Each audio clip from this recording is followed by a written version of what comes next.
শুরু করবেন দেখুন। আনমিউট করেছো?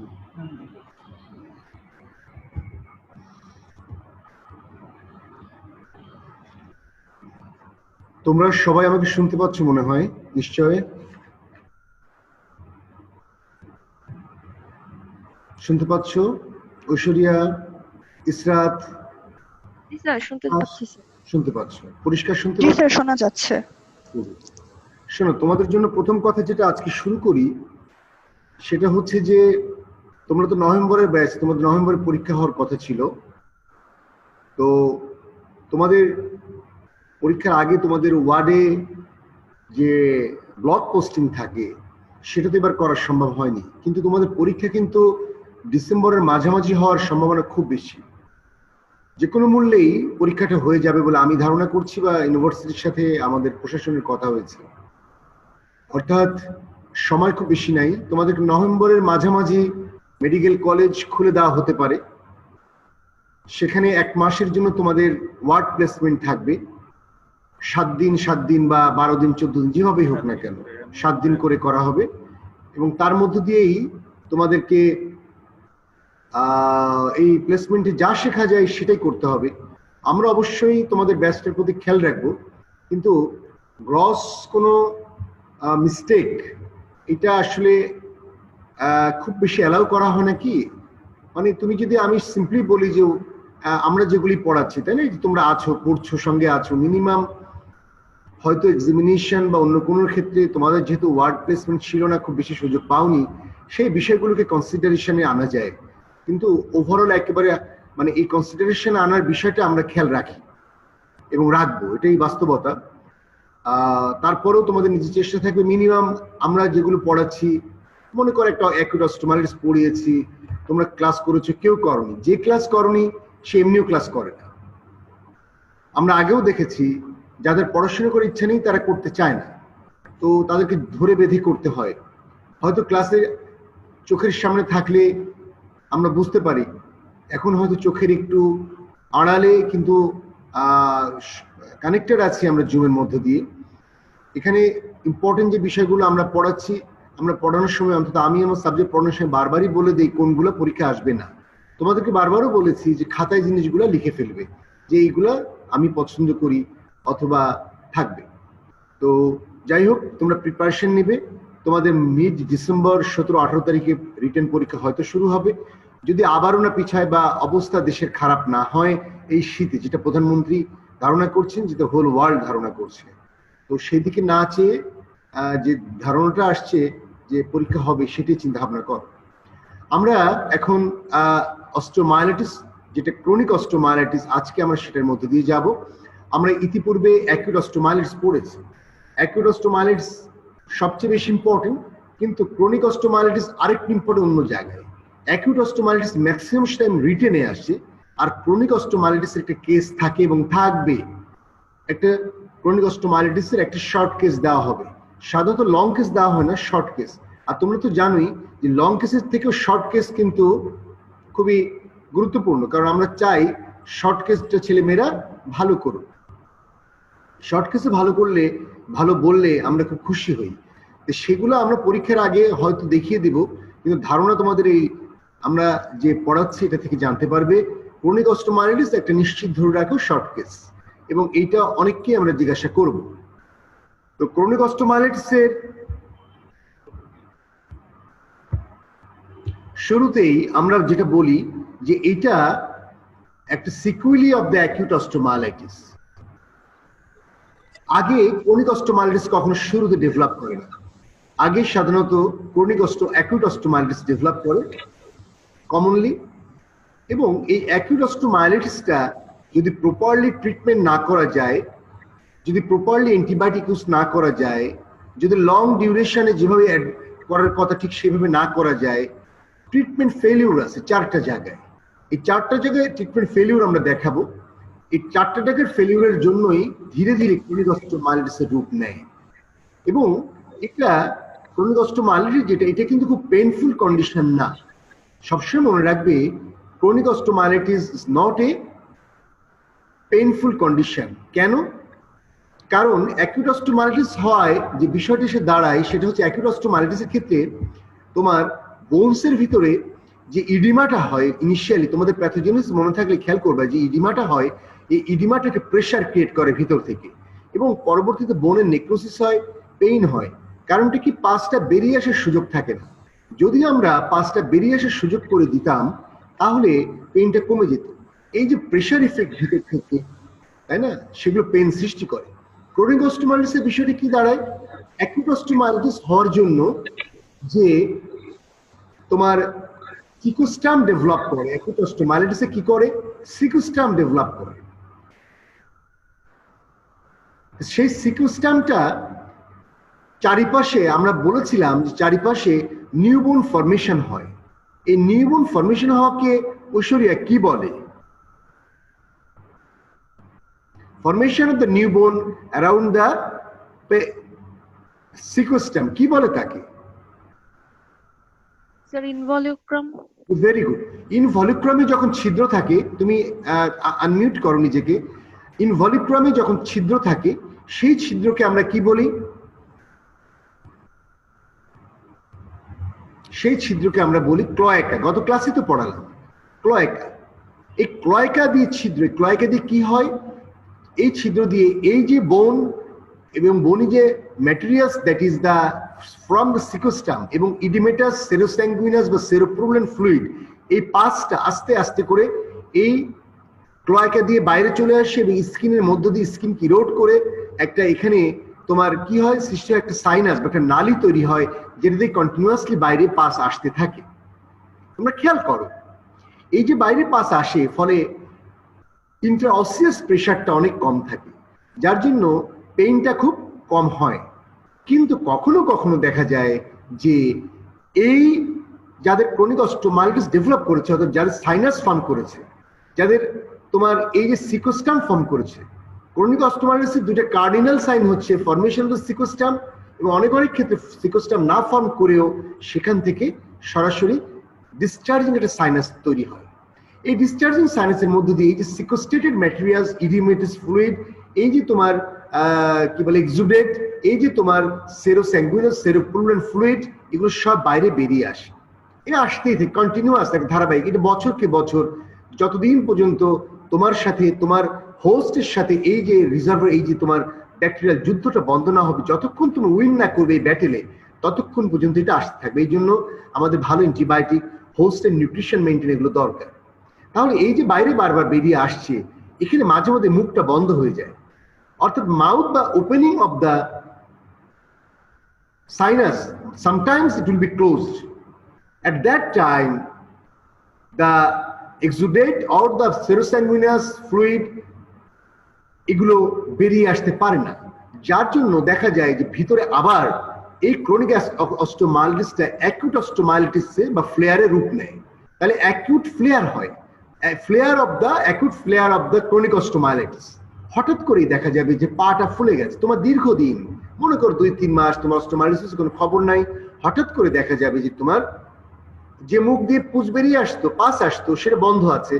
1-2 মাস, 3 মাস, 6 মাস, ইভেন বছর, হঠাৎ করে সেখান থেকে পাটা ফুলে লাল হয়ে গেছে এবং একদম total the sign is totally acute inflammatory সাইজ, that is the acute osteomyelitis, এই হিসাবে প্রেজেন্ট করতে পারে। এবং হঠাৎ করে তা ওই ওপেনিংটা, মাউথটা যেটা ক্লোজ ছিল, ওপেনিং হয়ে যেতে পারে এবং যার জন্য তখন থেকে আবার পাস বেরিয়ে, এবং যখনই তুমি পাস বা এই ম্যাটেরিয়ালস গুলো বেরিয়ে আসবে তখন দেখা যায় যে আবার পেনটা কমে গেছে।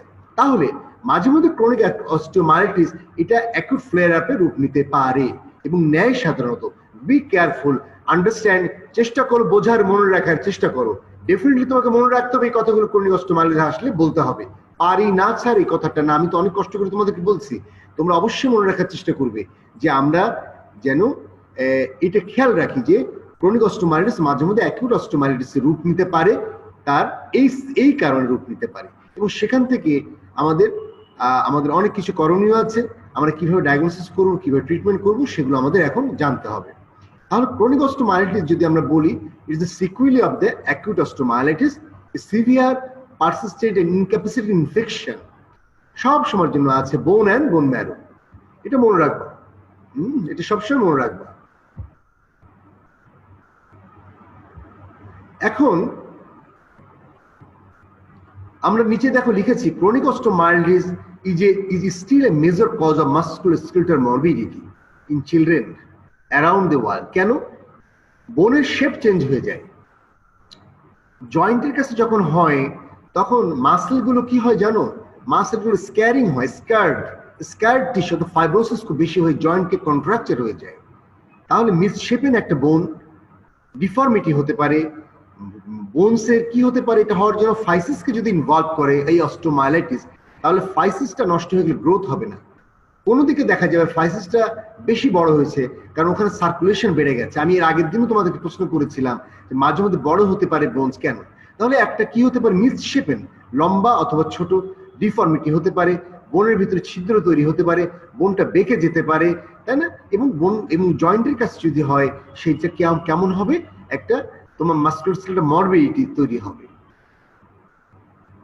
The hallmark of chronic osteomyelitis is infected dead bone within a compromised soft tissue envelope.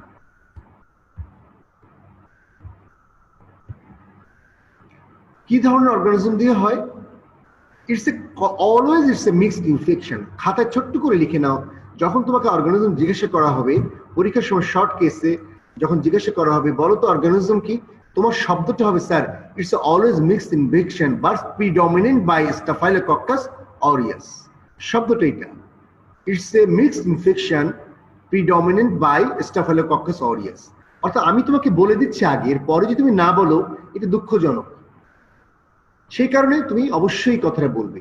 তখন আমরা জিজ্ঞাসা করবো আর কি অর্গানিজম দিয়ে হয়, তুমি বলবে স্টাফিলোকোকাস পায়োজেন্স, ইকোলাই, সুডোমোনাস, স্টাফিলোকোকাস এপিডার্মিডিস। দেখো কাদের হয় জানো? যাদেরকে সার্জিক্যাল ইমপ্লান্ট থাকে। অর্থাৎ তুমি অপারেশন করার পরে পোস্ট অপারেটিভ কেসে যখন ইমপ্লান্ট থাকা অবস্থায় অর্থাৎ প্লেট স্ক্রু থাকা অবস্থায় যে ইনফেকশন হয় সেই ইনফেকশনের ক্ষেত্রে দেখা যায় স্টাফিলোকোকাস এপিডার্মিডিস এই জিনিসটা তোমার থাকতে পারে, মেনলি থাকে। এছাড়া যখন ডিস্ট্রাকশন খুব বেশি হয়, বলে দেখা যাচ্ছে ইনফেকশন খুব বেশি, ক্লেবশিয়েলা দিয়ে এটা হতে পারে বলে মনে রাখবে। এবং মনে রাখবে এটাই যে প্রথম দুইটা হচ্ছে কি আমাদের Gram positive, Klebsiella Gram negative, Pseudomonas Gram negative, E coli Gram negative. অর্থাৎ আমাদেরকে ট্রিটমেন্ট করতে হবে গ্রাম পজিটিভ এবং নেগেটিভ দুইটা মিলিয়ে ট্রিটমেন্ট করতে হবে। এনিম্যাল যদি বাইট করে তাহলে ইনফেকশনটা যেটা দিয়ে কমনলি হয় সেটা হলো পাস্টোরেলা মাল্টোসিডা এবং হিউম্যান বাইটস থেকে আসে অ্যাকাইনেলা করোডেন্স। অর্থাৎ মানুষের কামড়ে দেয়, দাঁত দিয়ে কামড়ে দেয়, সেখানে যে ইনফেকশনটা আসে সেখানে অ্যাকাইনেলা করোডেন্স ইনফেকশন দিয়ে হতে পারে।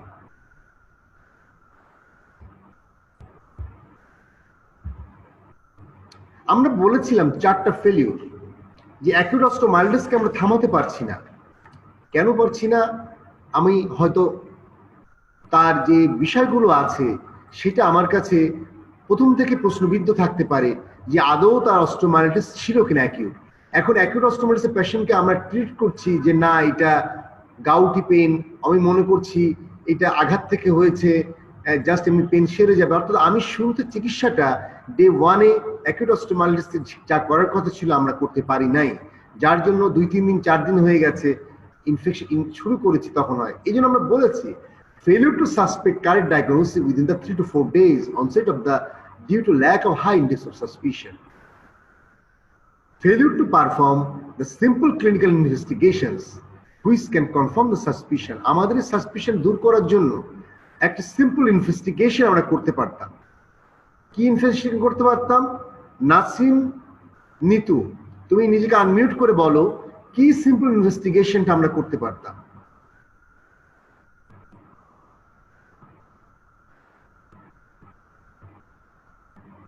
Do you hear me? Nasim, Nitu? Nasmin, Nitu, do you hear me?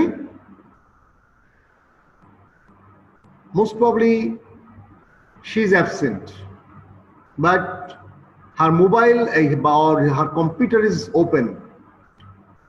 Sauda Mubiana, 126 roll number, yes? Yes, sir. Unmute করে বলো। এই নাসমিন নিতুর নামটা লিখে রাখো, এই ক্লাস করেনি কেন পরীক্ষার সময় আমি জিজ্ঞেস করবো যে এটা ওপেন করে সে চলে গেছে কেন, ঠিক আছে লিখে রাখো নাম। আমি নাসমিন নিতুকে জিজ্ঞেস করবো এটা, যে এটা কোন ধরনের সভ্যতা। আচ্ছা তুমি আমাকে বলো যে failure to perform the simple clinical investigations, আমরা কি কি ইনভেস্টিগেশনটা আমরা সাসপিশন করেছিলাম যা মিস করেছি এবং যেটা আমাদের করা দরকার ছিল। তার মানে এটা অ্যাকিউট অস্টিওমাইলিস থেকে আসছে, যে অ্যাকিউট অস্টিওমাইলিসে আমরা ভালো করে একটা সিম্পল ইনভেস্টিগেশন ক্লিনিক্যাল আমরা করতে পারিনি, কি সেটা ছিল? বলতে পারবো না। আমরা যদি একটা ইনভেস্টিগেশনের কথা বলি, অ্যাকিউট অস্টিওমাইলিস রোগী তোমার কাছে আসে, তুমি সাসপেক্ট করছো, তাহলে তুমি কি বলেছো? সিঙ্গেল ইনভেস্টিগেশন একটা। হ্যাঁ সাদিয়া বলো, সাদিয়া বলো।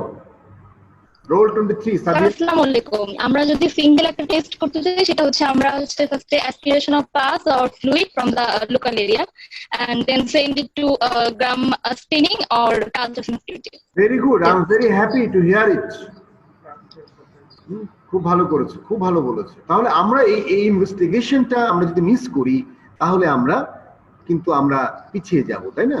দেখো আরেকটা আছে, failure to initiate properly plan therapeutic program. আমরা যে থেরাপিউটিক প্রোগ্রামটা যেটা আমরা নিয়েছিলাম, কি নিয়েছিলাম?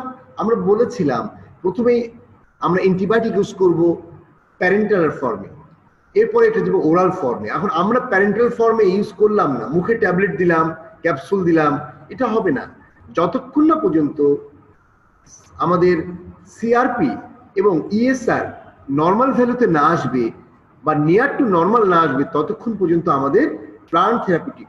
তাহলে হতে হবে কি মিনিমাম সিআরপি ইএসআর 30-এর কাছে যদি আসে বা 20-এর কাছে আসে, 15 to 20 বলে, 15 to 20-এর মধ্যে যদি আসে তাহলে আমরা ইনজেকশন বন্ধ করব। যদি আমাদের 10 সিআরপি যদি 10-এর কাছে আসে তাহলে আমরা ইনজেকশন বন্ধ করে ওরাল ফর্মে দিব। আমি বারবার কথাগুলো বলছি, কেন বলছি বুঝতে পারছো? এখন failure to continue treatment till the disease eliminated, আমি মাঝখানে বন্ধ করে দিলাম। তাহলে আমরা যদি 2 সপ্তাহ ইনজেক্টেবল অ্যান্টিবায়োটিক ইউজ করি, তাহলে আমরা বলেছি 3 সপ্তাহ ওরাল ফর্মে আরো ইউজ করার জন্য বা 3 মাস ওরাল ফর্মে ইউজ করার জন্য।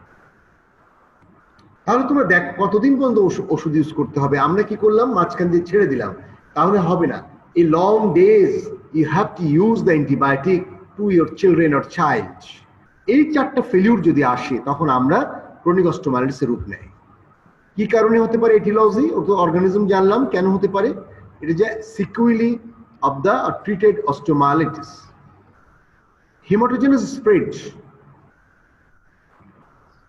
iatrogenic foreign implant, যাতে তুমি যদি, আমি বলেছি যদি ইমপ্লান্ট থাকে শরীরে, ইমপ্লান্টের গায়ে একটা গ্লাইকোক্যালিক্সের একটা আবরণ তৈরি হয়, বুঝতে পেরেছো? এইটা কি করে জানো? এটা তোমার বোনসের চারিদিকে, ইমপ্লান্টের চারিদিকে, বোনসের চারিদিকে তৈরি হয় আস্তে আস্তে, এবং এটা আমাদের অ্যান্টিবায়োটিককে বোনে প্রবেশ করতে বাধা সৃষ্টি করে। এই জন্য ইমপ্লান্ট যদি একবার ইনফেক্টেড হয়, ইমপ্লান্ট থাকে, আমাদের সাধারণত ইমপ্লান্ট খুলে না দেওয়া পর্যন্ত ইনফেকশন কন্ট্রোল হয় না। পেনিট্রেটিং ট্রমা, আমি বাইরে থেকে একটা ছুরি দিয়ে, কাঁচি দিয়ে অথবা কোনো শার্প ইনস্ট্রুমেন্ট দিয়ে আঘাত করলাম, বাইরের যত ডার্টি ম্যাটেরিয়ালস বোনসে গেল এবং বোনসে ক্রনিক অস্টিওমাইলিটিস ডেভেলপ করলো। Open fracture is also cause of chronic osteomyelitis. Clinical feature, আমি আগে তোমাদেরকে বলেছিলাম যে এটা খুব বেশি পেইন হয় না, এটা একটা during the period of inactivity, এটা অ্যাসিম্পটোমেটিক থাকে। তুমি দীর্ঘদিন asymptomatic, but history of recurrent acute flair up, যেটা আমি একটু বলেছিলাম, এটা অনেকদিন পর দেখো লেখা আছে interval over months and period, তখন তোমার অ্যাকিউট সিমটম দেখা দেবে, acute pain, pyrexia, redness, tenderness. এবং ইম্পর্টেন্ট সাইন হচ্ছে ডিসচার্জিং সাইনাস। আমরা যদি বলি অস্টিওমাইলিটিসের 2টা রেডিওলজিক্যাল বা ক্লিনিক্যাল সাইন বল, তোমরা মানে প্রথম হবে স্যার ডিসচার্জিং সাইনাস, এবং আরেকটা হবে কি? আরেকটা কি হবে? কই একজন বলো কি হবে আরেকটা? সিকোস্ট্রাম, তাই না? এটা আমাদের কনফার্মেটরি সাইন, এই 2টা।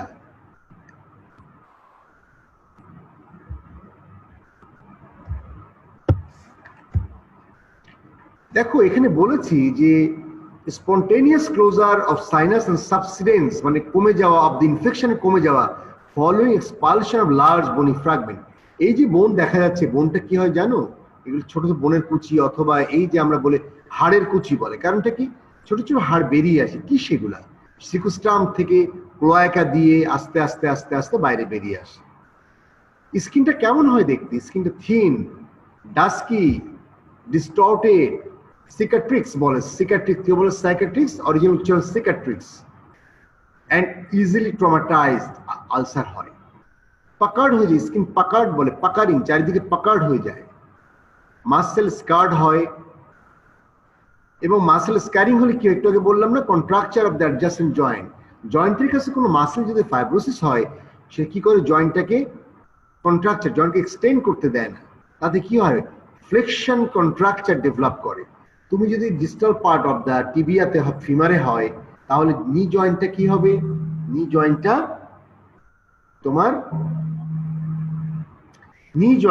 তোমার কন্ট্রাকচার হবে। বোনগুলো কেমন হবে দেখতে? মিসশেপেন হবে বোন।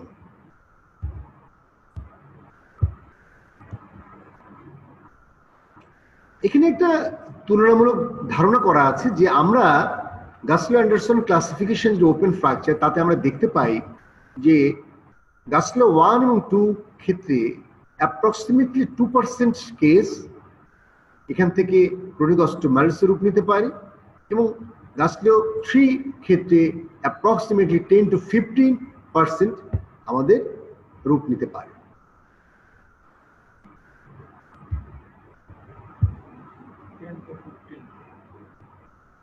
ভাগ, প্রায় 10 থেকে 50 ভাগ হয়ে যেতে পারে। তোমরা সবাই প্যাথোজেনেসিস জানো।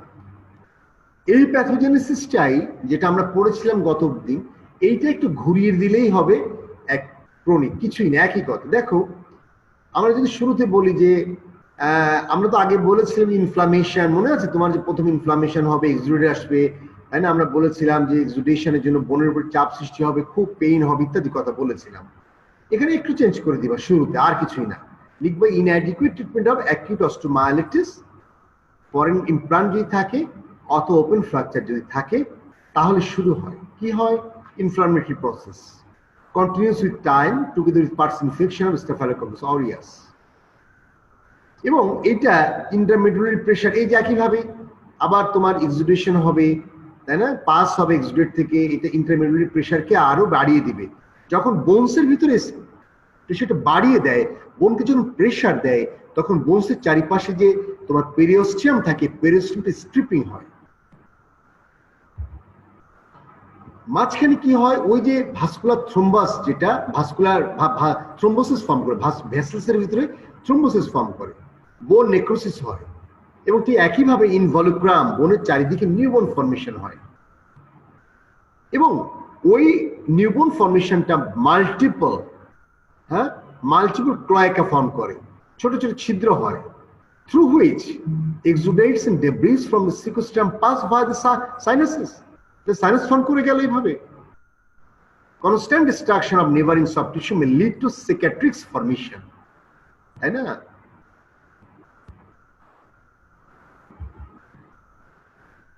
আমরা সেকুস্টামের ডেফিনেশন আসি, শর্ট নোট আসি। আমরা সেকুস্টাম সবাই আমরা জানি, শর্ট ভাবে জানি। সেকুস্টাম সম্বন্ধে একটু জানতে গেলে এখানে লেখার সাথে আমি বলবো, আমরা নর্মাল ডেফিনিশনটা যেটা জানি সেটা দিলেও হবে, যে ফরমেশন অফ ডেড বোন উইদিন দ্য লিভিং বোন। আমরা অনেক সময় বলি যে কি বলে, প্রেজেন্ট অফ ডেড বোন উইদিন লিভিং বোন। তো প্রেজেন্টের বিষয়টাকে আমরা এইভাবে বলি, ফরমেশন বলাটা ভালো। কারণ কি, তুমি যদি একটা হাড়ের মধ্যে আরেকটা ডেড বোন রেখে আসো, তাহলে কি সেকুস্টাম হবে? হবে না। আস্তে আস্তে যেটা ফর্ম করেছে, আমি একটা মনে করো যে ফিমার কেটে তার ভিতরে ভুলক্রমে আমি একটা হাড় রেখে আসছি অথবা অন্য কিছু রেখে আসছি, তাহলে সেকুস্টাম না, এটা তাহলে ফরমেশন হতে হয়েছে। তো যাই হোক, এখানে প্রেজেন্স অফ এই ডেফিনেশন দিতে পারো, presence or formation of sclerotic necrotic piece of বোন, usually cortical, surrounded by radiolucent inflammatory exudate and granulation tissue known as cecostem. আমরা জানি একটা সিকুস্টাম যখন হয়, সিকুস্টামের চারিপাশে ওই সিকুস্টামটাকে ধ্বংস করার জন্য ন্যাচারাল বডির ইমিউন সিস্টেম যারা আছে, তখন মেইনলি লিম্ফোসাইট, মনোসাইট, ফ্যাগোসাইট এই সিস্টেমটা অ্যাক্টিভ হয়ে ওই সিকুস্টামের চারিপাশে ওরা এসে অবস্থান করে একটা গ্রানুলেশন টিস্যু ফর্ম করে, যেটাকে আমরা বলেছি ক্রিপিং সাবস্ট্যান্স। এবং এখান থেকে বোনটাকে তারা বারবার খাওয়ার চেষ্টা করে, বোনটাকে নেওয়ার চেষ্টা করে এবং বোনটাকে ধ্বংস করার চেষ্টা করে। এই জন্য এই সিকুস্টামের আউটার সাইডটা অলওয়েজ থাকে রাফ।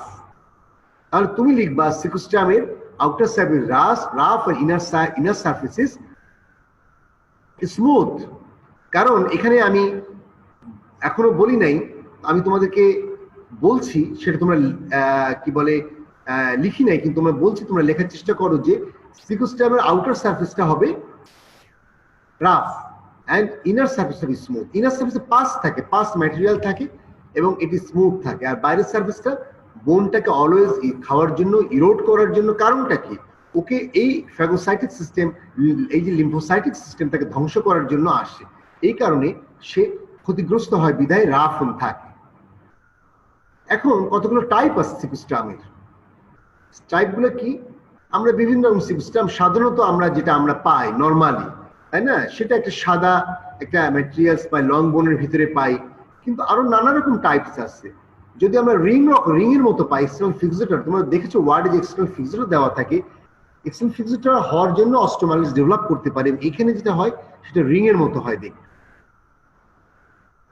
সিকেল সেলের ক্ষেত্রে যদি এরকম দেখা যায় ম্যাচস্টিক, খুব সময় মনে রাখবা টিবি এবং সিফিলিস এবং ফাঙ্গাস। টিবিতে অলওয়েজ মনে রাখবে স্যান্ডিয়া রাইস গ্রেন, গুঁড়া গুঁড়া এবং বালির মতো আসতে থাকে। এটা কিন্তু তোমার এরকম বড় বনি যে ম্যাটেরিয়ালস, কর্টেক্সের মতো ছোট বড় বড় খন্ড আসবে কান, এখানে আসে তোমার স্যান্ডি, টিবিতে স্যান্ডি এবং রাইস গ্রেন এরকম আসে।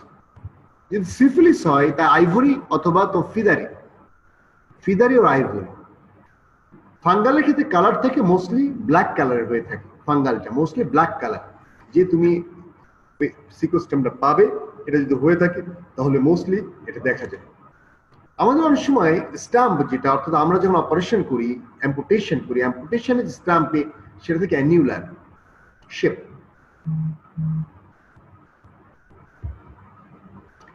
দেখো feature dead piece of bone, sequestrum শেষ হয়নি। ফিচার ডেড পিস অফ বোন, পেল, তাই না, পেল কালার থাকে, হোয়াইটিশ পেল আর কি, পেল বা সাদাতে থাকে। চারিদিকে এইটা হচ্ছে ইনভলিক্রাম। এই যে নিউবোন ফর্মেশন হয়েছে এটি ইনভলিক্রাম। এর আউটার সারফেসটা রাফ, ইনার সারফেসটা স্মুথ।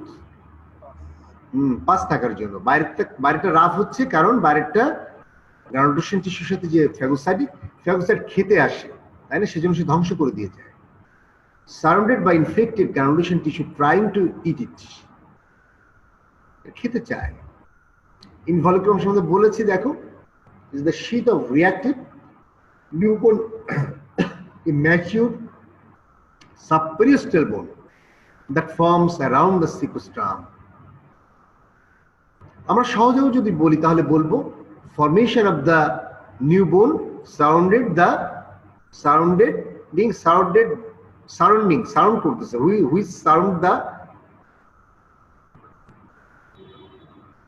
cecostrum. যে সিকুস্টামের চারিপাশে যে নিউবোন ফর্মেশন হয়, এটা হচ্ছে কি involucrum. Involucrum is irregular, is often perforated by openings. যে ওপেনিংটাকে নাম দিয়েছি আমরা cloaca. The involucrum is irregular and is often perforated opening. এই ইনভলিক্রামটা আবার বোনে পরিণত হয়ে যাবে completely. The involucrum may gradually increase in density, আস্তে আস্তে ডেন্সিটি বাড়বে, থিকনেস বাড়বে এবং একটা ফুললি একটা ডায়াফাইসিসের রূপ নেবে। নিউ ডায়াফাইসিস তৈরি হয়ে গেল।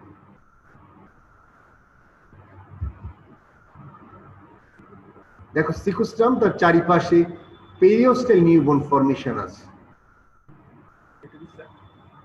বাইরে এই যে বাইরে একটা সাদাটা, এই আর ভিতরটা সিকুস্টাম, এই বাইরে যেটা, এইটা হচ্ছে কি নিউবোন ফর্মেশন। অনেক সময় বড় করে দেখা যায়। হ্যাঁ, এটা এইটুকু জায়গা মিলে হয়েছে। এইটা দেখো কত সুন্দর একটা সিকোস্ট্রাম। আমরা ভিতর থেকে বোনটাকে সিকোস্ট্রামকে বের করে এনেছি।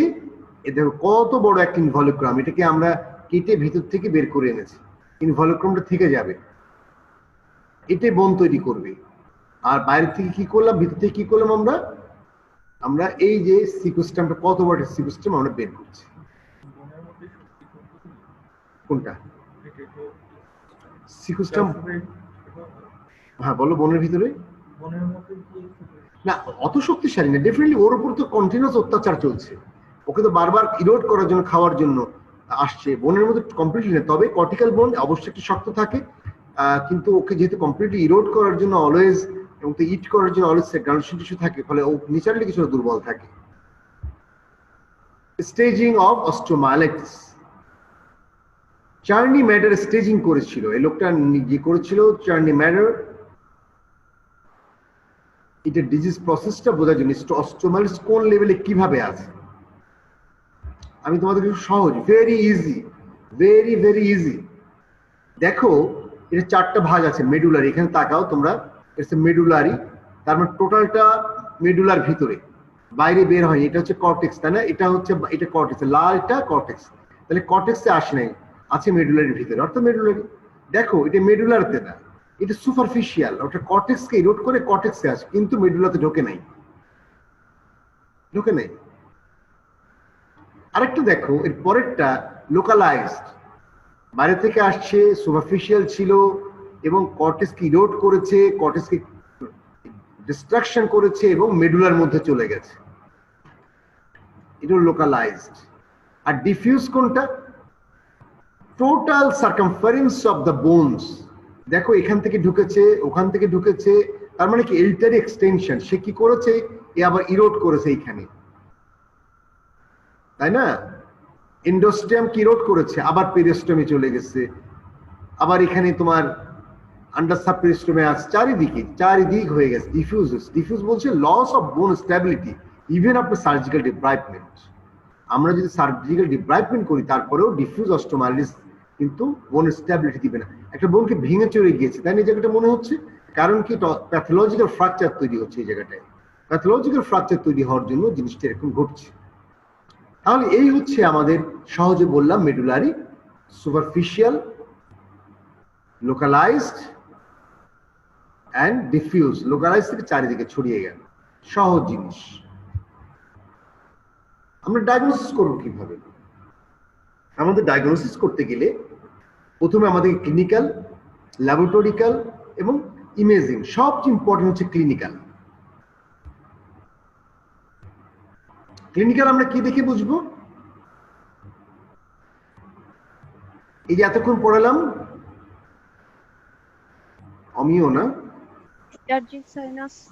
হ্যাঁ বলো, গুড, বলো বলো। Discharging sinus or sequestration.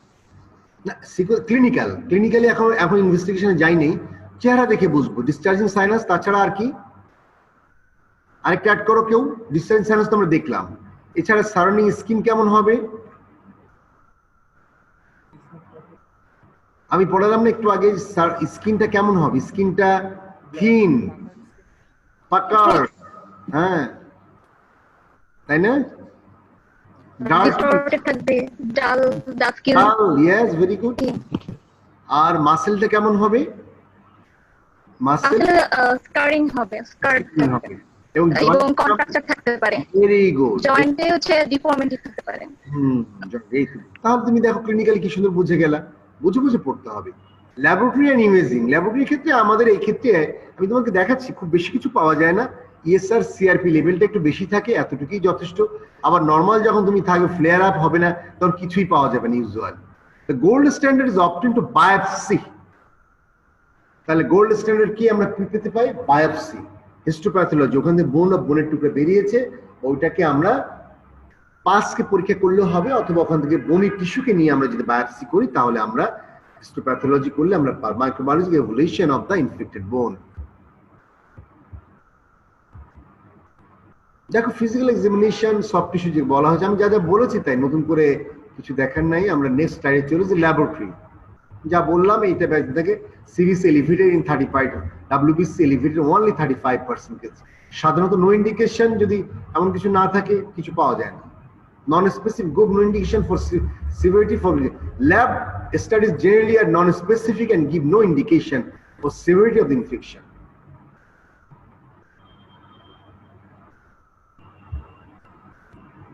হ্যাঁ, ইমেজিং কিছু বিষয় আছে।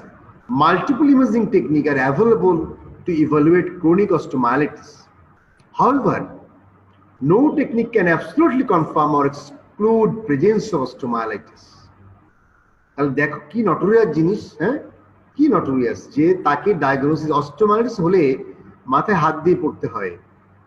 কোনোভাবে এর রেমেডি কিভাবে সম্ভব?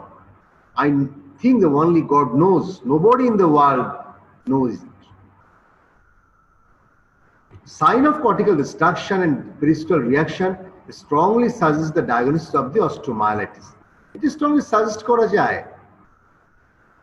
তাহলে আমাদের কি করতে হবে? এক্স-রে দেখতে হবে, অথবা এমআরআই দেখতে হবে, সিটি স্ক্যান দেখতে হবে, এগুলোর মধ্য দিয়ে আমরা যেতে পারি। Usually X-ray is enough. Bone resorption দেখা যায়।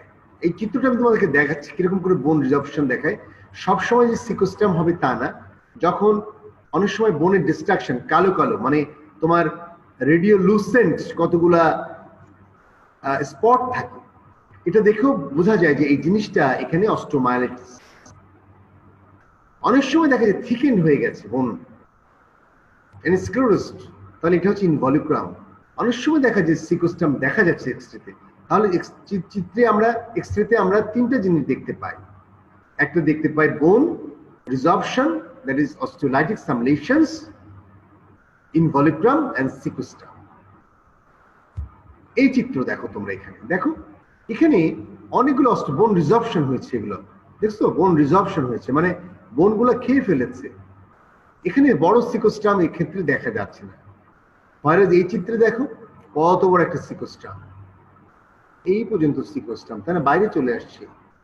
এই দেখ কত বড় সিকোস্টাম। ফলে সবসময় সিকোস্টাম হবে তা না, অনেক সময় দেখা যাবে যে আমাদের ঠিক এইভাবে বোন রিজর্পশন ঘটেছে। এই চিত্রগুলো আমি দিচ্ছি এই কারণে তোমাদের মনে থাকবে মাথায়, তোমরা ডাক্তার হয়ে যাবে, তোমাদের মনে রাখতে হবে। MRI very high sensitive specific. এইটা আমরা সফট টিস্যু এবং হার্ড টিস্যু ডিফারেন্সিয়েশন করতে পারি ইনফেকশনের। হেল্পফুল ইন সার্জিক্যাল প্ল্যানিং এর ক্ষেত্রে কতটা ইনভলভমেন্ট, কত এক্স-রে তো অনেক সময় দেখা যায় না যে কতটা সফট টিস্যু দেখা যায় না, সফট টিস্যু ইনভলভমেন্টে কত দূর পর্যন্ত আসছে বোনের সাথে, আবার বোনের ইনভলভমেন্টে কতটুকু এটাও সম্পূর্ণ বোঝা যায় না। তাহলে এই টোটালটা বোঝার জন্য আমাদের অনেক সময় এমআরআই দরকার হয়। অনেক সময় ফলস পজিটিভ দিতে পারে টিউমার এবং হিলিং ফ্র্যাকচারের ক্ষেত্রে, এটা একটু মনে রাখবে। আর মেটালিক কিছু থাকলে তো সাধারণত করা যায় না এমআরআই, কারণ এটা আর্টিফ্যাক্ট সৃষ্টি করে। এটা জেনে রাখো, দেখবা প্রায় আমরা পাঠাই, তখন তারা বলে যে আপনার রিং আছে কিনা, শরীর প্লান্ট আছে কিনা জিজ্ঞাসা করে। তখন হ্যাঁ, এক্স-রে রুমে একটা কাগজ দেয়, এমআরআই করতে গেলে তোমাকে একটা কাগজ পূরণ করতে হয়। সেখানে লেখা আছে আপনার শরীরে কোনো রিং আছে কিনা, কোনো মেটালিক জিনিস আছে কিনা, কারণ কি এগুলো থাকলে প্রডিউস ফোকাল আর্টিফ্যাক্ট। সাইনোগ্রাফি এটা খুব গুরুত্বপূর্ণ একটা বিষয়। আজকাল যে খুব করা হয় তা না, কিন্তু এর ভ্যালু অনেক। সাইনোগ্রাফি কি, তোমরা যে ফিস্চুলা পড়েছো না, ফিস্চুলা সাইনাস যেরকম ডাই দেওয়া হয়, ডাই দিয়ে এক্স-রে করা হয়, লাইক দ্যাট, আর কিছুই না।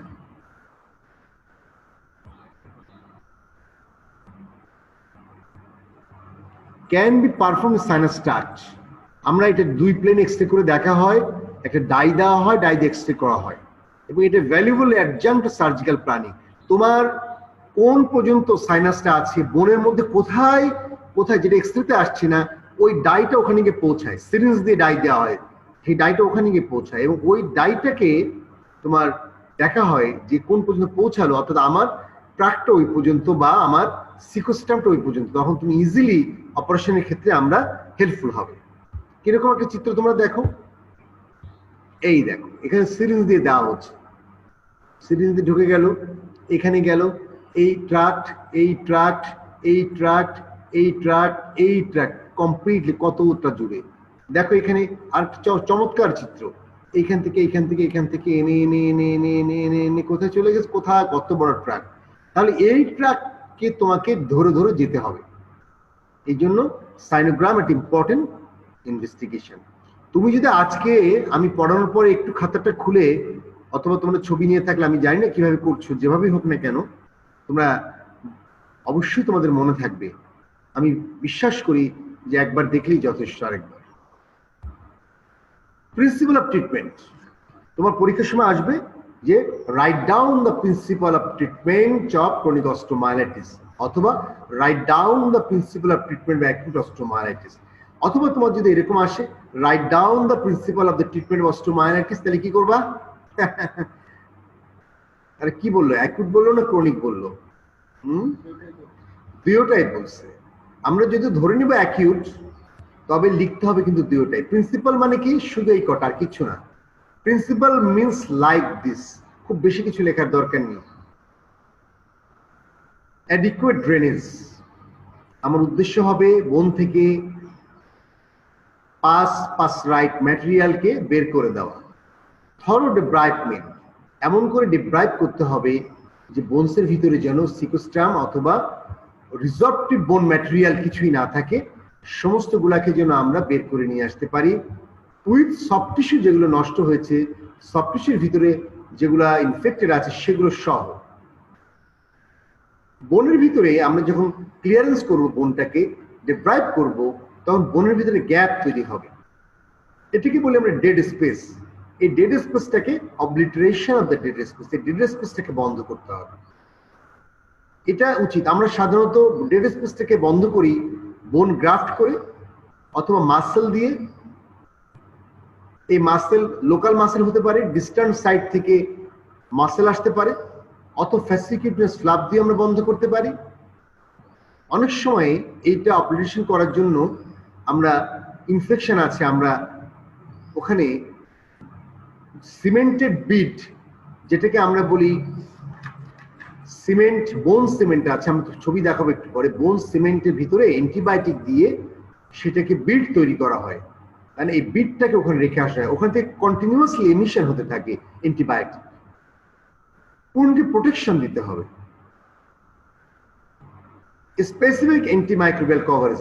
শোনো, স্কিনে যদি এরকম প্রোটেকশন দিতে হয়, কি দিয়ে জানো? যদি স্কিনে তোমাকে বারবার পাস আসতে থাকে, পাস লাইক ম্যাটেরিয়াল আসে, তাহলে ওইটা কি হয়, পাস লাইক ম্যাটেরিয়ালটা স্কিনটাকে স্কোরিয়েশন করে, তাই না?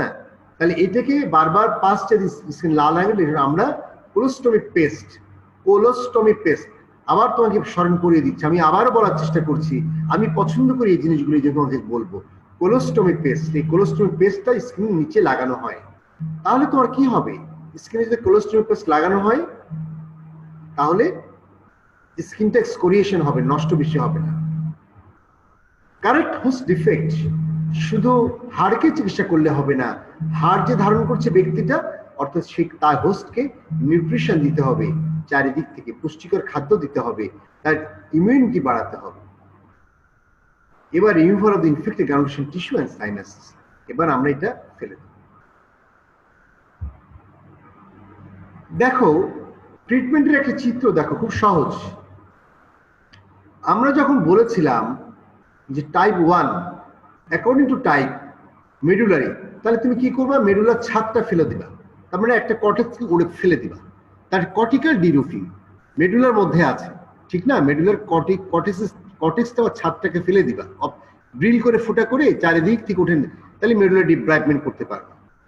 যদি সুপারফিশিয়াল থাকে, বোনকে তুমি বোনের মেডুলাতে যায়নি, সুপারফিশিয়াল আছে, আমি তোমাকে চিত্রে আবার যাচ্ছি, তাহলে ডিকর্টিকেশন, বোনটাকে ডিকর্টিকেট করা হবে আস্তে আস্তে। এবং আপ টু ব্লিডিং বোন, তুমি ফেলতে ফেলতে নিচে একটা এসে পাবে ব্লিডিং একটা বোন, যেটাকে বলি আমরা প্যাপটিক সাইন, অথবা এখানে পাংক্টেড ব্লিডিং বলি, অর্থাৎ ছোট ছোট ছোট ছোট ব্লিডিং আসতে থাকবে, অর্থাৎ বোনটা এখনো ইনফেক্টেড না, এভাবে তুমি ফেলতে হবে। লোকালাইজ যদি করা হয় তাহলে সসারাইজেশন এন্ড ডিব্রাইভমেন্ট। সসারাইজেশন মানে কি? সসারাইজেশন এগুলো আমি পরে আবার দেখিয়েছি, তবু এখন বলে যাই, বোনটার প্লেটের মতো, অর্থাৎ প্লেট কি আমরা প্লেটে যখন খাই, প্লেটের আউটসাইডটা বড়, ইনার সাইডটা হচ্ছে প্লেটটা, তাই না? এরকম সসারের মতো, তাহলে সসারের মতো কাটতে হবে। মাউথটা বড় হবে, ভিতরেরটা ছোট হবে। ইনফেকশন যখন হয়েছিল তখন মাউথটা ছোট ছিল, ভিতরেরটা বড় ছিল। আর এখন কি হবে? বাইরেরটা বড়, ভিতরেরটা ছোট। ডিফিউজ যদি হয়, এবং ওই চিত্রটা মনে করো যেটা আমি তোমাকে দেখিয়েছিলাম, ডিফিউজ ইনফেক্টেড এরিয়া এক্সাইজ, ওই যে টোটাল তো বোন তো নষ্ট হয়ে গেছে, তাই না? ওই জায়গাটা সকল কটেজ নষ্ট, টোটাল কটেজ সব ফেলে দিবা, ফেলে দিয়ে এক্সটার্নাল ফিক্সডও লাগিয়ে দিবে। যদি এলিজারও হয় তাহলে বোন ট্রান্সপোর্ট করা যাবে, বোনটাকে হবে। আমি সেই জায়গায় চলে যাবো আবার তোমাকে, হ্যাঁ, এইভাবে তোমাকে বোঝানোর জন্য। এই পাত দেখো, যদি মেডুলাতে হয় তুমি কি করবে? ডিকর্টিকে তুমি ডিরুফিং অফ দ্য কর্টেক্স, এই কর্টেক্সটা ফেলে দিবা, ড্রিল করে এই কর্টেক্সটা ফেলে দিবা, দিয়ে ভালো করে কিউরেট করে, ভালো করে আমাদের কি বলে নর্মাল স্যালাইন দিয়ে, পোভিডিন আয়োডিন দিয়ে ধুয়ে আমরা বের করে দিব। গেল।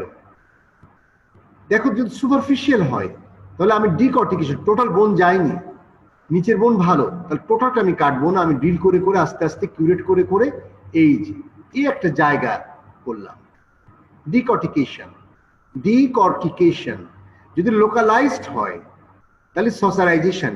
এইখান থেকে এই পর্যন্ত দেখো, এই মুখটা কত বড় আর ভিতরটা চিকন না, এইখান থেকে এই লম্বা বরাবর কেটে এইখান থেকে বের করে দিব, সসারের মতো হয়ে যাবে।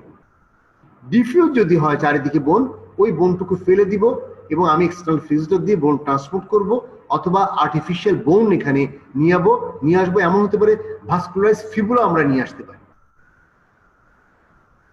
আমার মনে হয় এর থেকে সহজ করে বলার কিছু নাই।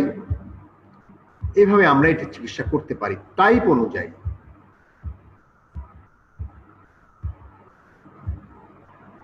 ট্রিটমেন্ট অফ বাই অ্যান্টিবায়োটিক্স, খুব ইম্পর্টেন্ট কথা এখানে লেখা আছে। প্রথম কথা হচ্ছে seldom eradicated by antibiotics alone. Antibiotics একাই যে কিছু ভালো করতে পারে তা না, কারণ বোনের ভিতরে প্রবেশ করা এবং বোনকে দেখো, ব্রেনে যদি অ্যাবসেস হয় তাও অ্যান্টিবায়োটিক সহজে গিয়ে প্রবেশ করে ভালো করতে পারে, বোনের ক্ষেত্রে সম্ভব নয়। ব্যাকটেরিয়াল ড্রাগের কিছু ইম্পর্টেন্ট বিষয় আছে। ব্যাকটেরিয়াসাইডাল ড্রাগ সাধারণত ইউজ করা হয় এবং স্টপ, কারণ কি important to stop the spread of infection to healthy বোন, হেলদি বোনে যাতে না যেতে পারে ইনফেকশন টু হেলদি বোন। কন্ট্রোল অ্যাকিউট ফ্লেয়ার যাতে না হতে পারে। এখন অ্যান্টিবায়োটিকের ক্যারেক্টারিস্টিক কি? আমি যে ভালো পারে তাকে আমি এটা জিজ্ঞাসা করি এবং সে যদি বলে আমি খুব খুশি হই। অ্যান্টিবায়োটিকের ক্যারেক্টারিস্টিক অ্যান্টিবায়োটিক বা তার গুণগত মান কি, আমি যে কোনো অ্যান্টিবায়োটিক ইউজ করব? তুমি মনে করো একটা জিনিস পেলে, সেটা হচ্ছে যে তুমি পেলে সেফ্রাডিন পজিটিভ, তুমি পেলে অ্যামোক্সিসিলিন সেন্সিটিভ বা cefradine sensitive, you can't use it because these drugs have no penetrating power to sclerotic bone. অর্থাৎ ওই অ্যান্টিবায়োটিক ইউজ করবো যে অ্যান্টিবায়োটিক বোনের পেনিট্রেশন পাওয়ার আছে। আমরা ওই অ্যান্টিবায়োটিক ইউজ করবো না যে বোনের পেনিট্রেশন পাওয়ার নাই। আমাদেরকে লং ডেজ ইউজ করতে হবে। আমি এমন কোনো ইউজ করতে পারি না that is toxic to the human body, অর্থাৎ নন টক্সিক হতে হবে আবার।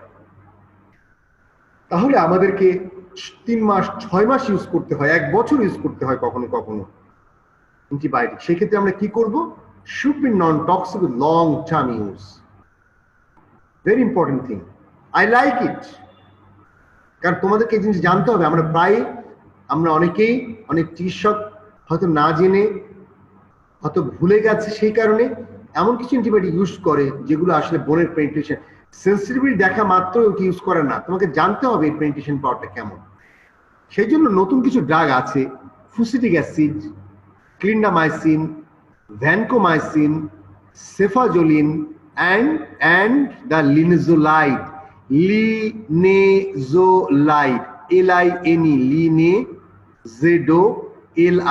linezolide আজকাল খুব ইউজ করা হয়। linezolide প্রিপারেশন, লিনজোলিড নামে পাওয়া যায়, আর্লিন নামে পাওয়া যায়, হ্যাঁ, অনেক কিছু পাওয়া যায়। তাহলে বোনের পেনিট্রেশন পাওয়ার হচ্ছে এই ফুসিটিক অ্যাসিডের আছে, এই ক্লিন্ডামাইসিনের আছে, ভ্যানকোমাইসিনের আছে, সেফাজোলিনের আছে এবং লিনজোলাইডের আছে।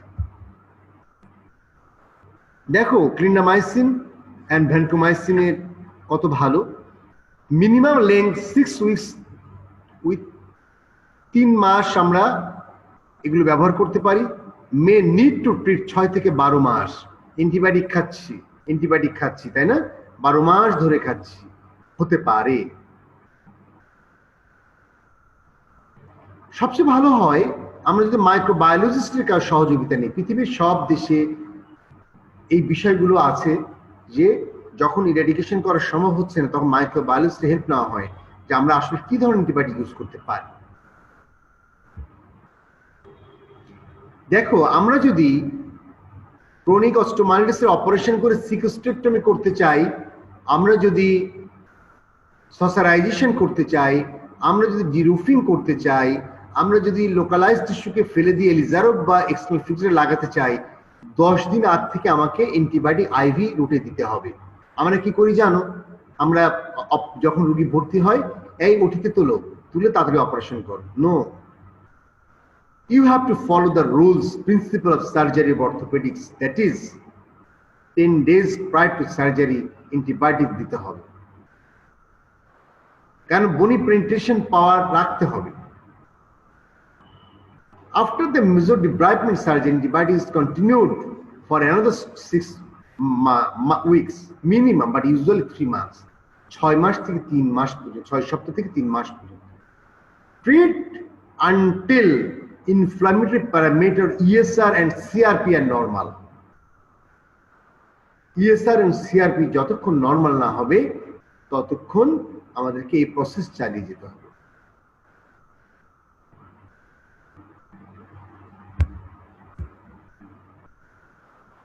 সার্জিক্যাল ট্রিটমেন্ট আমরা বলেছি আগে আমরা কি করি, 10 days of antibiotic administration, তারপর ডিব্রাইডমেন্ট করি। আমাদের উচিত কি, অল দি ইনফেক্টেড টিস্যুকে ফেলে দেওয়া, সিকোস্টেকটমি করা, এন্ড সাইনাস ট্র্যাক্টটাকে রিমুভ করা। এই 3টা জিনিস, excision of the sinus tract, dead and different bone to cystectomy, and all the infected tissue should be removed. It is done to remove এই জিনিসগুলো ফেলে দিতে হবে, করতে হবে।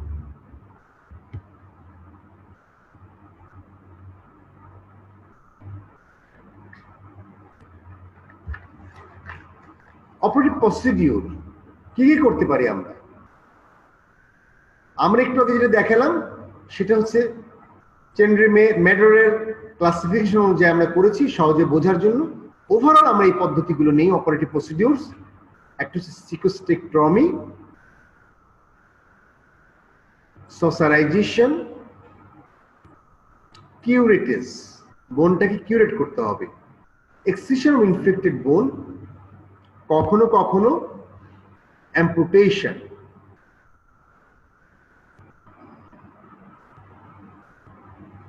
আমরা ইনফেক্টেড বোনটাকে ফেলে দিলেই কিন্তু এখানে এক্সটার্নাল ফিক্সড লাগাতে পারি, তাই না? সেটা মনে রাখতে হবে, অ্যাম্পুটেশন। দেখো এই সকল প্রসিডিউর করতে গিয়ে বোনে একটা গ্যাপ তৈরি হতে পারে, তাই না? বোনটাকে তুমি তো ড্রিল করে কর্টেক্সকে ভেদ করে উঠিয়ে দিয়ে তারপর তৈরি করবা, তাহলে dealing with the dead space এটা কি ইম্পর্টেন্ট থিং। এই ডেড স্পেসটাকে আমাদের ডিল করতে হবে। ডেড স্পেসটাকে খালি এসে রাখা যাবে না। ডেড স্পেসের ভিতরে আমরা মাসেল, লোকাল যে মাসেল আছে সে মাসেল ফ্ল্যাপ দিতে পারি, বোন গ্রাফট করতে পারি, নাও পারি, পরবর্তীতেও করতে পারি। অনেক সময় আমরা কি বলেছি, অ্যান্টিবায়োটিক সিমেন্টেড বিড এটা ইউজ করব। 3টা জিনিস তোমরা অন্তত মনে রাখবা। একটা হচ্ছে antibiotic cemented bead, you can use it. Muscle flap,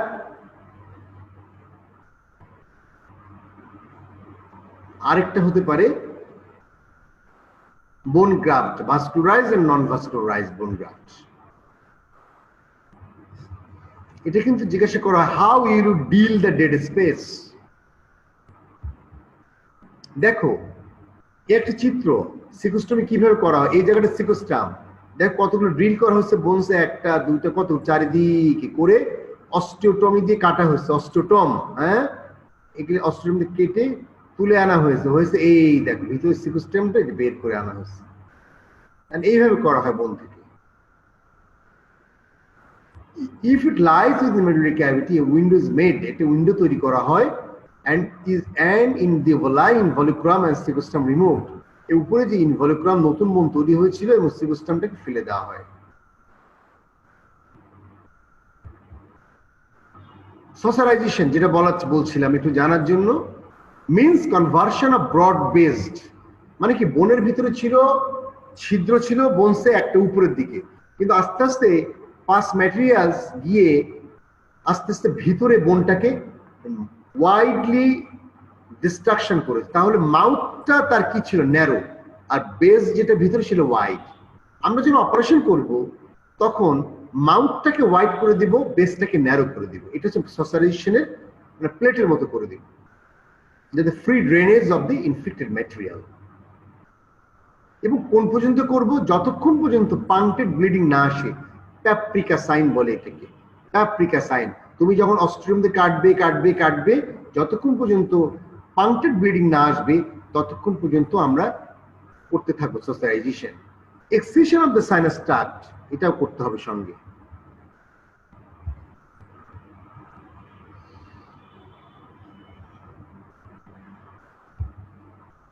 closure of the dead space, শুধু নামগুলো জেনে রাখো। বোন গ্রাফটিং প্রাইমারি অথবা সেকেন্ডারি প্রথমে করতে পারো অথবা দ্বিতীয়তে করতে পারো। ভাস্কুলার ও নন ভাস্কুলারাইজ বোন। ইউজ PMMA মানে কি পলিমিথাইল মিথাইল অ্যাক্রিলিক বিডস, তার মানে অ্যান্টিবায়োটিক সিমেন্টেড বিড। এত তো মনে রাখতে পারবে না, অ্যান্টিবায়োটিক সিমেন্টেড বিড। আর এটার নাম হচ্ছে polymethyl methyl acrylate beads as a temporary filler of the temporary, কিন্তু এটা কিন্তু সারা জীবন রাখা যাবে না। এইটা তুমি 3 মাসের বেশি রাখা ঠিক হবে না, কারণ এটা বোনসের সাথে অনেক সময় ফিক্সড হয়ে যায়। এবং শুধু তাই না, এটা বোনস থেকে 2-3 মাস পরে এটা কি হয় জানো, এটা তার যে অ্যান্টিবায়োটিক থেকে তৈরি করছিল সেই অ্যান্টিবায়োটিকটা অলরেডি সে ওখানে আস্তে আস্তে আস্তে অ্যান্টিবায়োটিক বিডস থেকে বেরিয়ে আসে এবং লোকালি দেয়, এবং 3 মাস 3 মাস পরে দেখা যায় এগুলো থাকে না, অনেক সময় 6 উইকস পরে এরকম হতে পারে। তো সেজন্য local muscle flap, skin graft with or without bone graft, muscular transfer of muscle, myocutaneous, osseous, osteocutaneous flap, এগুলো আমরা দিতে পারি। এলিজারভকে আমরা টেনে আনতে পারি যাতে ডেড টিস্যু স্পেসকে আমরা বন্ধ করতে পারি। তাহলে 3-4টা পদ্ধতি ডেড স্পেসকে ডিল করা হয়।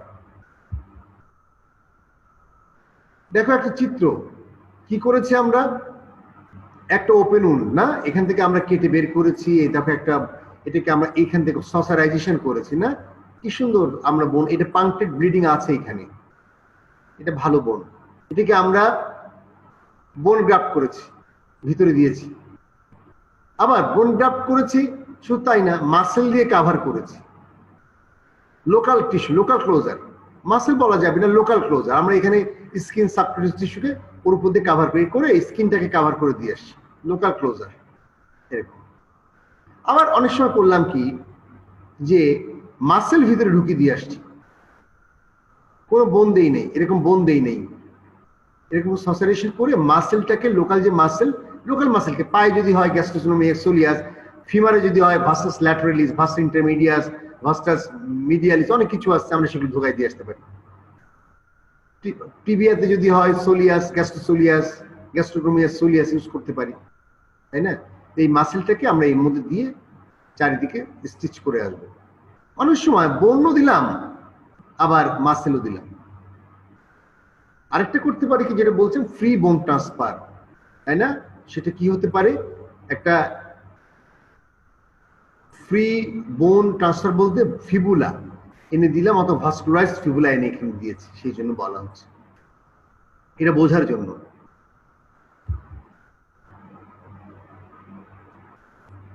এটা খুব তেমন লাগবে না। আমরা একটা টেকনিকের কথা অনেকের সময় বলি, প্যাপিনিউ টেকনিক। প্যাপিনিউ টেকনিকটা হচ্ছে কি জানো, প্যাপিনিউ টেকনিক হচ্ছে ওপেন ক্যান্সেলাস গ্রাফট, তাই না? আমরা ক্যান্সেলাস বোনটা গ্রাফট নেই, কিন্তু সবসময় মনে রাখবা আইলিয়াক ক্রেস্ট থেকে মেনলি না হয়, অ্যান্টেরোসুপ্রালিক স্পাইন, ওখানে যে ক্রেস্ট আছে পিছনে, অথবা পোস্টেরোসুপ্রাল আইসপিনের পিছনে যে ক্রেস্ট থাকে, আমরা ক্রেস্ট থেকে নেই, তাই না? Useful when free flaps of soft tissue transfer options are limited। এমন এক জায়গায় আছে যেখানে এগুলো ইউজ করা যায়।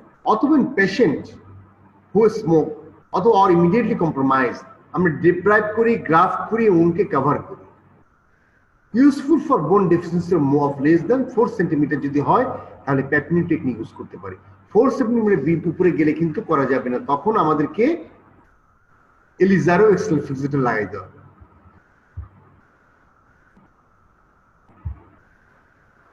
এই দেখো আমরা একটা চিত্র তোমাদেরকে দেখাই।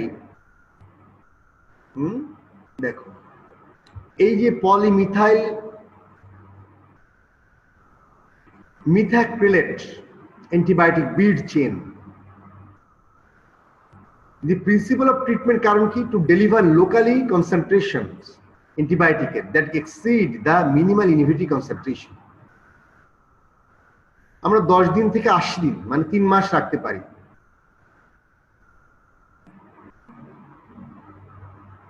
জেনারেলি রিমুভড আফটার 6 উইকস, 6 সপ্তাহ পরে আমরা সাধারণত এটা বের করে দিই।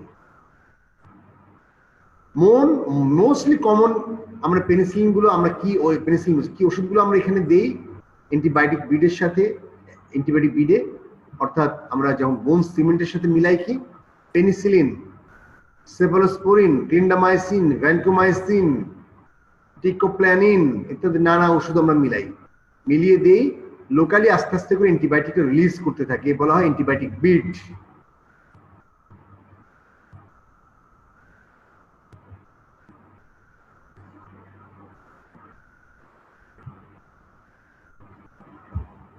এই কিভাবে বানাচ্ছি দেখো, লাইক দিস। এটা হচ্ছে সিমেন্ট পাওয়া যায় ব্যাগে, আমরা ব্যাগ থেকে সিমেন্ট কাটি, এখানে ওয়্যার আছে, এখানে সলিউশন আছে, এই সলিউশনকে নিয়ে এটা গোলানো হয়। সর্বোচ্চ তুমি 8 মিনিট পর্যন্ত রাখতে পারবে, এরপর শক্ত হয়ে যাবে একদম। এই জন্য আমরা ঘড়ি ধরে একজনকে বলি, যখন গোলাই বলি যে তুমি বলো কত, সে বলতে থাকে 1 মিনিটের 1, 2 মিনিট হলে বলে 2, অ্যাসিস্ট্যান্ট রাখতে হয়, সে বলতে থাকবে, না হলে শক্ত হয়ে যাবে। কি করেছি আমরা, ছোট্ট ছোট্ট পুঁথির দানা, পুঁথির মালা তৈরি করেছি, তার মধ্য থেকে এই যে ওয়্যারটাকে পাস করিয়েছি। এবার দেখো সেটা বোনসের ভিতরে লোকালি যে মানে একেবারে ইনফেকশন কাভার হচ্ছে না, সেইখানটা দেওয়া হয়েছে, এখানেও দেওয়া হয়েছে। এরকম চিত্র দেখা যাবে এক্সরেতে। এবং এটা তোমরা সাধারণত 6 সপ্তাহ বেশি আমরা রাখি না।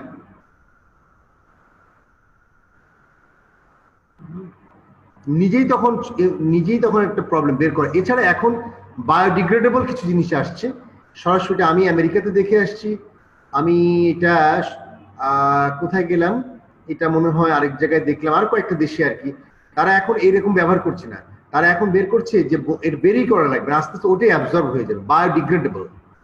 এর তোমাদের আধুনিক জ্ঞান রাখতে হবে তো, তাই না? বায়োডিগ্রেডেবল এগুলো বের করতে হয়। এখন করে কি বায়োডিগ্রেডেবল, ওই যে জিনিসটা পাওয়া যায় ওই জিনিসটাই হচ্ছে, দেখি চিত্র আছে কিনা, নাই, আচ্ছা যাই হোক, বায়োডিগ্রেডেবল কিছু প্রোডাকশন পাওয়া যায় যেটা তুমি অ্যান্টিবায়োটিক হিসেবে ওটার ভিতরে আমরা দিতে পারি। এবং ছোট ছোট ছোট ছোট পুঁথির দানার মতো এটা আমরা ঢুকাই দিই, আর বের করা দরকার হয় না, ওটা অ্যাবজর্ব হয়ে যায়। তো এই হচ্ছে আমাদের overall intermediate antibiotic cement nail. আমরা সাধারণত নেইল যখন গায়ে তার গায়ে সিমেন্ট দিয়ে ঢুকাই এবং এটা অ্যান্টিবায়োটিক দিয়ে দেই, যাতে সিমেন্ট অবস্থায় নেইল ঢুকবে, আমরা পরে বের করে নিয়ে আসবো।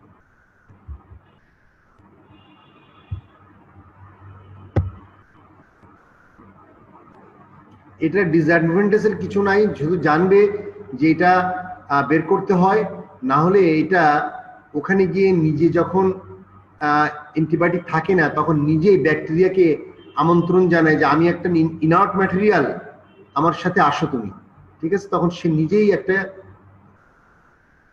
একটা ফলস পজিশনে ফেলে দেয় আমাদেরকে। যাই হোক, এগুলার লাগবে না। আমরা একটুখানি দেখো, আমরা লোকাল মাসেল আনতে পারি, ভাস্কুলাইজ আনতে পারি, ফ্রি ফ্লাভ আনতে পারি, আমরা যদি গ্যাস্ট্রোসোলিয়াল ফ্রি মাসেল, এগুলো বললাম কিন্তু, হ্যাঁ।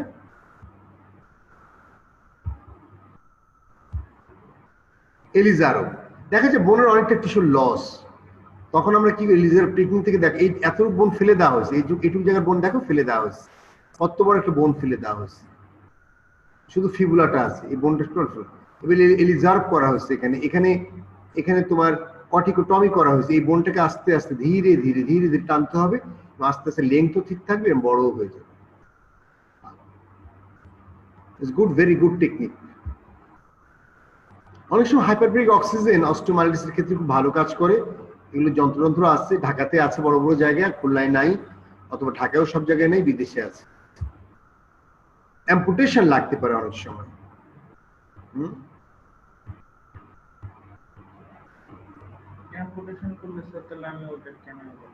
যতক্ষণ পর্যন্ত তুমি দেখা যাবে যে অনেক ক্ষেত্রে সকল রকম প্রসিডিউর ফেল করছে, মানে এতটা নটোরিয়াস এই তোমার অর্গানিজম, আমরা যা কিছুই করছি সবকিছু ফেল করছে, এবং যখন সবকিছু ফেল করে যাবে তখন তোমার কাছে অ্যাম্পুটেশন ছাড়া কিছুই থাকবে না। অর্থাৎ যে কথা বলতে চাই সেটা হচ্ছে chronic osteomyelitis is very bad thing.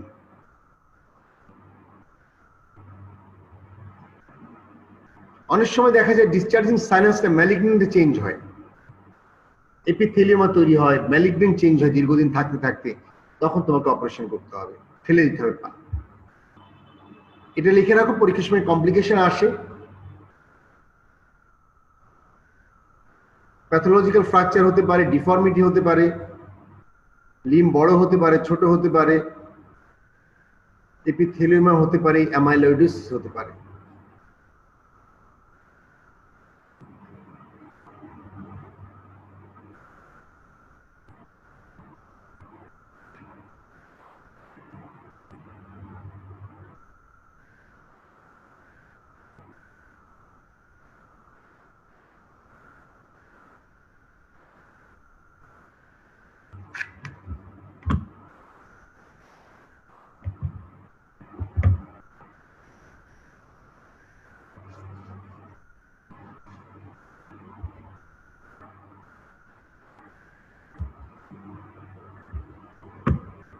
Thank you all.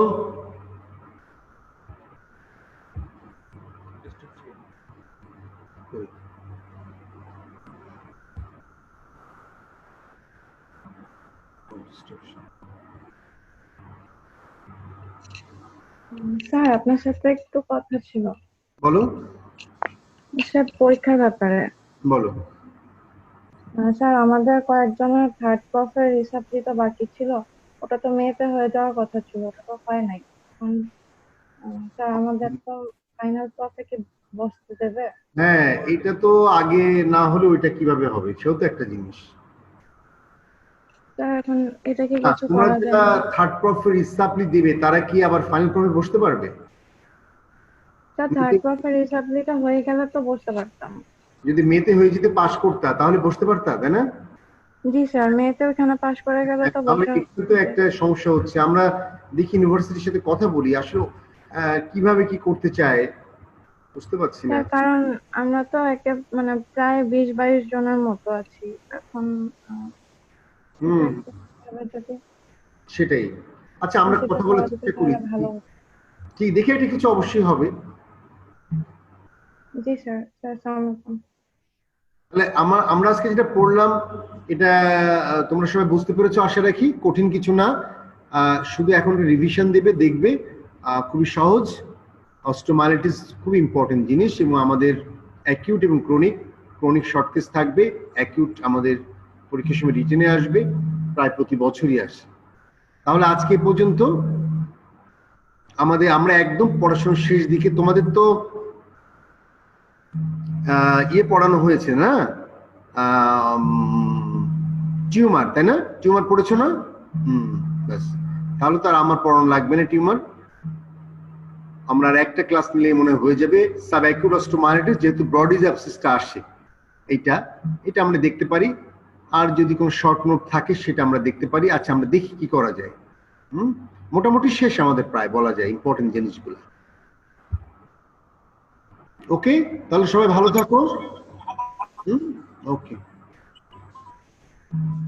কিছু বলবে তোমরা? কারো কিছু বলার নাই তো? আমি করলাম। ফাইন। হ্যাঁ বল হাবিবুল্লাহ। স্যার আমাদের তো বোন টিউমার ক্লাসে পড়া হয়ে গেছে, কিন্তু স্যার আপনি একটু স্যার মানে আরেকবার একটু ওভারভিউ দিয়ে সুবিধা হয় আর কি স্যার, যেহেতু পরীক্ষায় তো স্যার আপনি থাকবেন, কোশ্চেন মানে কেমন ধরনের কোশ্চেন আসতে পারে স্যার টিউমার থেকে, আমাদের একটু সুবিধা হয় স্যার। আমি শোনো, আমি তো আচ্ছা ঠিক আছে আমি দেখি, অসুবিধা নেই, টাইম পেলে হবে। শোনো, বোন টিউমারে তোমরা মূলত osteochondroma, osteosarcoma, giant cell tumour and Ewing sarcoma এইগুলো বেশি করে পড়বা। তার ভিতরে জায়েন্ট ইউইং সার্কোমা এবং অস্টিওসার্কোমার ভিতরে পার্থক্য, রেডিওলজিক্যাল, অস্টিওসার্কোমা ভালো করে পড়া, ইউইং সার্কোমা ভালো করে পড়া, এই জিনিসগুলো আমরা চাই তোমরা ভালো করে পড়ো। আমি ওই দুইটা ক্লাস ওইভাবে নিব না, আমি পড়া দিব, আমি বলবো এইভাবেই, যেহেতু আবার পড়াবো না, আমি তোমাদেরকে বলবো যে পরবর্তী একটা ক্লাসে তোমাদেরকে বলবো যে অস্টিওসার্কোমা বা ইউইং সার্কোমা পড়ে আসো। আমি তোমাদের সাথে এই দুইটা সার্কোমা নিয়ে কথা বলবো এবং সেই সময় কিছু কিছু ইম্পর্টেন্ট পয়েন্ট বলে দিব, ঠিক আছে? Okay sir, thank you sir.